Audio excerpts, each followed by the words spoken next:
नमस्कार दोस्तों, मेरा नाम है विमल सिंह बालाजी डेटा में आप सभी का स्वागत है। बिहार शिक्षक भर्ती को लेकर के दो नए नोटिस की बात करेंगे। कुछ अपडेट है अलग अलग न्यूज़ की, उसकी भी बात इस वीडियो में करेंगे। तो चलिए स्टार्ट करते हैं नोटिस से। तो सबसे पहला नोटिस है बिहार लोक सेवा आयोग द्वारा जो चयनित TRE 2 शिक्षक हैं उनकी सूची उपलब्ध कराने को लेकर के ये नोटिस जारी किया गया है। और ये नोटिस जो जारी किया गया है वो नोडल पदाधिकारी जिला कार्मिक कोषांग समस्तीपुर जो है उसकी तरफ से सभी प्रखंड शिक्षा पदाधिकारी समस्तीपुर जिला के उनको ये लेकर के जारी किया गया है। इसमें ये बताया गया है कि उपयुक्त विषय के संबंध में कहना है कि बिहार लोक सेवा आयोग द्वारा चयनित TRE 2 अंतर्गत माध्यमिक, उच्चतर माध्यमिक, मध्य विद्यालय, प्राथमिक विद्यालय इनमें नियुक्त जो शिक्षक हैं इनकी सूची जिनको प्रतिनियुक्ति लोकसभा आम निर्वाचन 2024 के अवसर पर कहीं भी नहीं की गई है, ऐसे शिक्षकों की सूची विहित प्रपत्र में सूचना अंकित करके 24 घंटे के अंदर उपलब्ध कराने को लेकर के आदेश जारी किया गया है। तो ये हो गया हमारा पहला नोटिफिकेशन। तारीख यहाँ पर देखेंगे तो 23 अप्रैल 2024 की देखने को मिलेगी। बाकी नीचे प्रतिलिपि वगैरह की बात की गई है।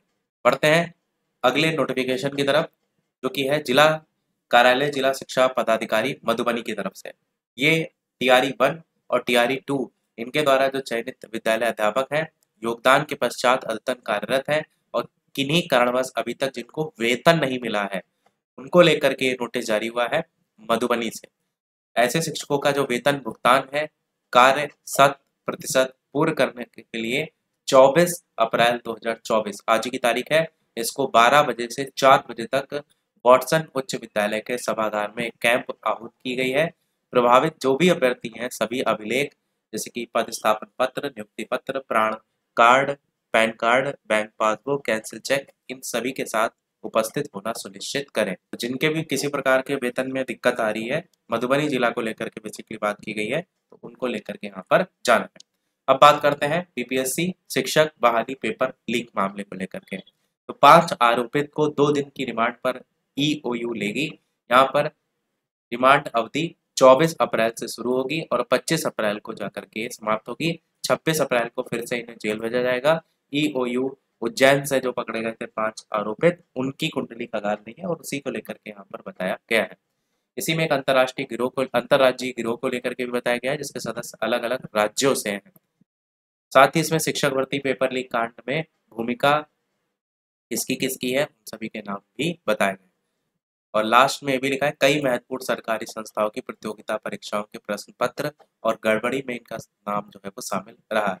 आरोपित से पूछताछ में पेपर लीक से जो जुड़े तथ्य हैं उनकी पुष्टि भी जो है वो की जाएगी। वही बात यहाँ पर भी की गई है। अगला आपका है सिपाही भर्ती पेपर लीक को लेकर के अपडेट, जिसमें एक और मास्टरमाइंड गिरफ्तार किया गया है। मेरठ से न्यूज है जिसमें यूपी पुलिस आरक्षी पेपर लीक मामले में एक समय था जहां पर ये मानने को तैयार नहीं थे कि पेपर लीक हुआ है, और अब देखिए जब जांच हो रही तो रोज कोई ना कोई नया पकड़ा जा रहा है। तो मेरठ की जो STF टीम है उसने गिरफ्तार किया है और आरोपी दिल्ली पुलिस में हेड कांस्टेबल के पद पर कार्यरत भी है। ये एक बड़ी इंपॉर्टेंट लाइन लिखी है जो कि वर्तमान में निलंबित चल रहा है। और बाकी पेपर लीक में जो इस्तेमाल की गई कार वगैरह उसकी बात की गई है, पूछताछ वगैरह की जा रही है उसकी बात की गई है। फरवरी 2024 में पेपर लीक को लेकर के बताया गया है। 1500 से ज़्यादा अभ्यर्थियों को पढ़ाया भी गया था, ये भी यहाँ पर बताया गया है। इस संबंध में पेपर लीक की जानकारी होने पर यूपी सरकार ने परीक्षा निरस्त कर दी थी और STF को जांच सौंप दी थी। अब बात करते हैं आगे। तेजस्वी यादव जो है उनके द्वारा बयान दिया गया उसको लेकर के। मोदी ने 10 साल में महंगाई और गरीबी बढ़ाई। तेजस्वी ने जो है पूर्व उप मुख्यमंत्री तेजस्वी यादव उन्होंने मंगलवार को सुल्तानगंज में एक कॉन्फ्रेंस हुई जिसमें ये बातें जो है वो कही और केंद्र सरकार और बिहार सरकार पर के जम करके हमला जो है वो बोला है। उन्होंने भी कहा है बीते 10 सालों में देश के प्रधानमंत्री जो है उन्होंने कुछ नहीं किया है। 10 सालों में देश में नरेंद्र मोदी ने अगर कुछ बढ़ाने का काम किया है तो वो है गरीबी, बेरोजगारी और महंगाई। जुमलेबाजी को लेकर के भी यहाँ पर कहा कि उनके पास इसके अलावा अब और कुछ नहीं रह गया है। अगली और लास्ट अपडेट भी इसी से संबंधित है कि PM के मुख से नौकरी की बात असंभव, और यहाँ पर भी उसी बेरोजगारी मुद्दे को जो है वो उठाया गया है। एक चीज ये भी आपने देखा होगा कि जिसने अपने कार्यकाल में वैकेंसी ढेर सारी निकाली है उसके पास एक मुद्दा ये रहता है बेरोजगारी को लेकर के। बाकी यही था हमारे इस ओवरऑल अपडेट में। कोई प्रश्न हो कमेंट में पूछ लीजिएगा। वीडियो लाइक शेयर सब्सक्राइब कीजिएगा। मिलते हैं अगले अपडेट में, तब तक के लिए नमस्कार, जय हिंद।